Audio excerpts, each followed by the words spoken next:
The thunder on my garage door rattled the frame like someone was desperate to smash their way inside. I lowered my coffee, annoyed but not surprised, and headed toward the commotion.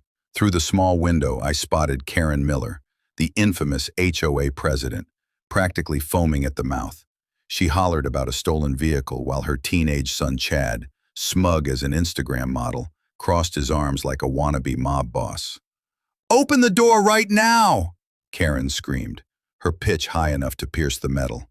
"The police are already on the way. I know you're hiding stolen property inside." Chuckle. That almost made me laugh. If only she knew. I clipped my badge holder to my belt, though mine wasn't for local cops, and unlocked the front door instead. Her eyes widened at how calm I stood there, and her expression alone almost made all her nonsense worthwhile. Let's backtrack, though, because this battlefield didn't begin today. The fuse had been lit 3 weeks earlier, the very day I moved into this place in Riverside Heights. After 20 years living out of apartments near bases and safe houses, I finally bought something normal. A modest 3-bedroom, 2-car garage, quiet streets, nothing fancy at all. Except inside that garage sat my prized possession, a 1969 Ford Mustang Boss 429 in grabber blue. My father and I had spent 5 painstaking years restoring it together, every nut and bolt a memory. It wasn't just a car, it was the final thing we finished before cancer stole him. Since moving in, I'd only driven it 3 times, and each outing drew stares and admiration. Well, admiration from most neighbors, but Karen Miller wasn't like most. Karen strutted 4 houses down with her entitled legacy, Chad. She treated Riverside Heights like her feudal kingdom.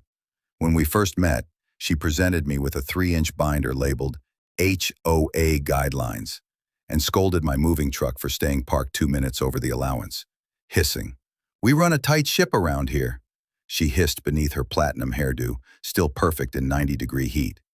"I trust you can follow rules if you want to belong."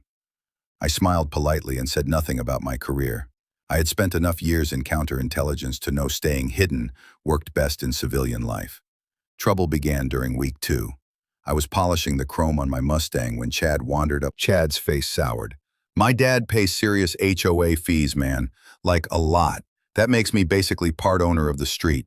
So technically, I kinda own part of your car." I blinked at the logic. "That's not how property works." He stormed off, muttering. 20 minutes later, Karen herself arrived, dressed in blinding white pants and a blazer with her HOA pin pinned front and center, heels clattering on my porch like gunfire. "Mr. Carter," she said without greeting, "my son tells me you were very rude." "I told him he couldn't touch my car," I said. "Chad is responsible," she scoffed. "When he desires something, it's rude not to accommodate." "We're a community. Ma'am, this vintage car is worth more than some homes. I don't let anyone behind the wheel." Karen folded her lips in fury. "Then I'll be reviewing HOA code tonight to see if that vehicle even qualifies as compliant." And review she did. For days, violation notices piled up. Too loud, too flashy, too distracting, even commercial use potential. Each claim I disproved with precise notes. Every correction only increased her rage. Chad escalated too, appearing with friends, pushing me to just spin around the block. I declined. His larger buddy even stepped forward, puffed up. "Come on, dude, don't be difficult. 1 lap won't kill you." I fixed them with my professional stare, the one that had interrogated actual hostiles overseas. "This conversation's over. Head home." They sulked off, Chad shooting me daggers. An hour later, Karen came back reinforced with Greg, her weary husband. She accused me of threatening her baby and his friends, shrieking about lawsuits, emotional damage, lawyers. Greg winced quietly. Though I checked, he was a tax attorney with 0 courtroom battle scars. "Ma'am, I told them to leave my property." "Perfectly legal," I answered. She stormed off, promising retribution via the HOA board. At their meeting, Karen took center stage. 40 minutes of PowerPoint slides, branding me a danger. My neighbor Linda nearly doubled over when she told me Karen had called me a street racing hooligan. Meanwhile, garbage cans tipped mysteriously. Notes appeared on windshields. And then came the breaking point. Late Saturday morning, sipping coffee, I noticed Chad outside taking selfies beside my Mustang. For Instagram, he boasted when I confronted him. Followers love hot cars. Off my property now, I said. Red-faced, he shouted. That car should be mine. Old guys like you don't appreciate it. My mom already called the cops. I raised an eyebrow, but then remembered the title was still under my father's name. I'd been too busy with assignments to transfer it. Karen had found her loophole. Sirens filled the street. 3 patrol cars slid in, lights blazing. Karen burst outside, smartphone waving triumphant. There! Arrest that thief. The officers stepped out and froze, because I knew every single one of them.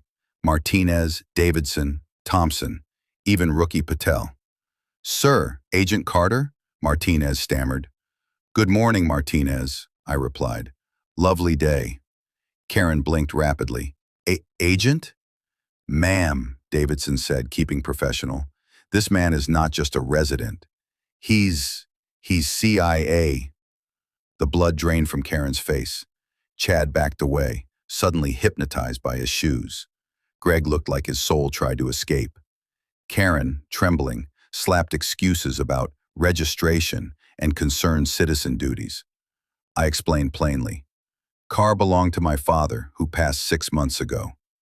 Paperwork pending transfer. Would you like official documents? Her charade unraveled fast. Martinez opened a notepad. Sir, you're requesting a formal harassment report? Yes, I said. This woman filed a deliberate false report after weeks of harassing me because I wouldn't hand my car to her son. Karen begged, but Thompson's body cam already recorded Chad blurting out, Yeah, so what? He's been a jerk since he moved in. Mom runs this neighborhood. My dad can sue you all. Rookie Patel widened his eyes at the spectacle. Neighbors gathered, whispering.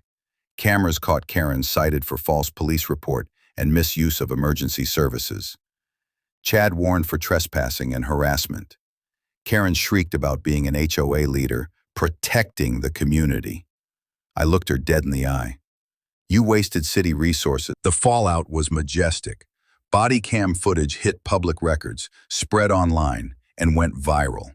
Clips labeled, HOA Karen calls cops on CIA agent, exploded across feeds. Chad's meme-worthy rant about buying the neighborhood became comedy gold. The emergency HOA meeting turned into a cleansing fire. Neighbors shared horror stories. Karen was voted out of power unanimously. You'll regret this, she pleaded. Linda stood, raising her voice. No. Now we'll finally have community back. Karen vanished in tears. Greg stayed, apologizing, muttering about selling the house soon. Court wasn't merciful either. Judge Harris glanced at Karen and eviscerated her justification. Checking registration, jumping to theft, mobilizing officers, that is malicious intent, not concern. Her lawyer tried a limp dismissal, but body cam footage shredded him. Fines, court costs, 50 hours of service, Karen gasped. Consider yourself lucky I'm not sending you to county, the judge thundered. Her empire crumbled to dust. From tyrant ruler of Riverside Heights to meme infamy within weeks, all because she thought she could bully a man whose entire career was surviving liars, infiltrators, and foreign power games.